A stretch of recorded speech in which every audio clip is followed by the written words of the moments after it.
கொடிய நோய்கள், மாசுபாடு மற்றும் அணு ஆயுதங்கள் போன்ற பல்வேறு காரணங்களால் மனிதர்கள் ஒருவரையொருவர் அழிக்கின்றனர்.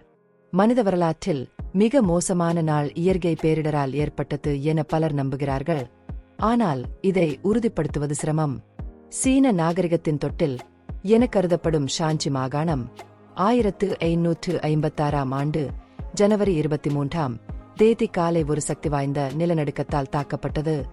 இந்த நிலநடுக்கம் சில வினாடிகள் மட்டுமே நீடித்தாலும் 1 லட்சம் பேர் நேரடியாக உயிரிழந்ததாகவும், நிலச்சரிவுகள், மண்ணுக்குள் மூழ்குதல், தீ, இடம்பெயர்வு மற்றும் பஞ்சம் போன்ற காரணங்களால் கூடுதலாக 8.30 லட்சம் பேர் இறந்ததாகவும் மதிப்பீடு செய்யப்பட்டுள்ளது.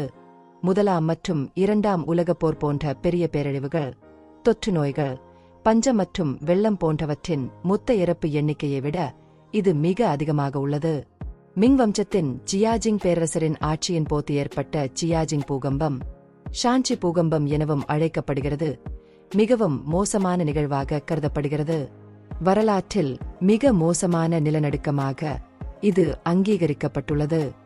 இந்த நிலநடுக்கம் 8.0 மற்றும் 8.3 ரிக்டர் அளவுக்கு இடையில் இருந்ததாக நம்பப்படுகிறது. இதற்கு முன்பும் பின்னும் பல வலுவான பூகம்பங்கள் ஏற்பட்டிருந்தாலும், நிலநடுக்கம் காரணமாக சுற்றியுள்ள நகரங்கள் ஹூயாசியன், வெய்னியன் மற்றும் ஹூயாயின் போன்றவை அதன் புவியியல் மற்றும் நகர்ப்புற வடிவமைப்பின் காரணமாக கடுமையான சேதத்தை சந்தித்தன. இந்த நிலநடுக்கம் இவ்வளவு கொடியதாக இருந்ததற்கான காரணம் என்ன? வடமத்திய சீனாவில் உள்ள லோஸ் பீடபூமியை கடக்கும் வெய் நதி பள்ளத்தாக்கு புவியியல் ரீதியாக அசாதாரணமான இடமாக கருதப்படுகிறது. இந்த பீடபூமி பாலைவனத்திலிருந்து அரிக்கப்பட்ட காற்றால் வீசப்படும் தூசியின் திரட்சியால் உருவான வண்டல் மண்ணை கொண்டுள்ளது. மேலும் இது கோபி பாலைவனத்தின் கீழே அமைந்துள்ளது. அதிகாலையில் நிலநடுக்கம் ஏற்பட்ட போது குகை போலிருக்கும் பல வீடுகள் இடிந்து விழுந்தன. அதில் மக்கள் சிக்கிக் கொண்டனர். மேலும் பீடபூமி முழுவதும் பரவிய நிலச்சரிவு குறிப்பிடத்தக்க சேதத்தை ஏற்படுத்தியது. நகரங்களில் உள்ள பல கட்டிடங்கள் அந்த நேரத்தில் கனமான கல்லால் கட்டப்பட்டிருந்ததால் இது கூடுதல் உயிரிழப்புக்கு காரணமாக இருந்தது. 1998 நடத்தப்பட்ட ஒரு புவியியல் ஆய்வின் அடிப்படையில் 1556 நிலநடுக்கத்திற்கு வடக்கு ஹுவாஷன் முக்கிய பங்களிப்பாக இருந்தது.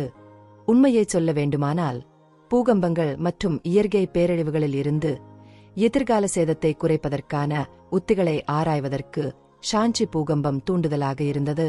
இதன் விளைவாக கல் கட்டிடங்கள் மரம் மற்றும் மூங்கில் போன்ற மென்மையான அதிக பூகம்பத்தை தாங்கும் பொருட்களால் கட்டப்பட்டன.